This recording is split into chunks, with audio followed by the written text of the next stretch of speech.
আপোনালোকে যদি হেৰি কৰে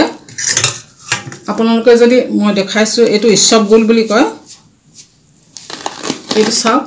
এয়া ইসবগুল হয় যদি সয়াবিন আটা খাব বিচাৰে এই ইসবগুলটো আপোনালোকে ব্যৱহাৰ কৰিব পাৰে মই আগৰ ভিডিওটো দেখুৱাইছো ফটো দিছিলো আপোনালোকক এতিয়াও দি দিম বাৰু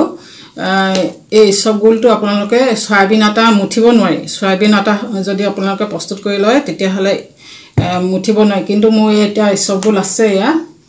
যথেষ্ট আছে ইয়াৰ আধা চামুচ লৈ পেলাই এইটো কাপত যদি আপোনালোকে 100 গ্ৰাম লয় তেতিয়া ইয়া আধা চামুচ ললে মানে আপোনালোকৰ আটাটো মুঠিব পাৰিব বেলিব পাৰিব নহলে কেৱল সয়াবিন আটাটো দি আপোনালোকে ৰুটিটো বেলিব নোৱাৰিব ফাটি ফাটি যায় সেইবাবে এইটো আপোনালোকে ইসবগুলটো ব্যৱহাৰ কৰিব সয়াবিন আটা যদি খায় সয়াবিন আটা ওয়েট লছত সহায় কৰে আৰু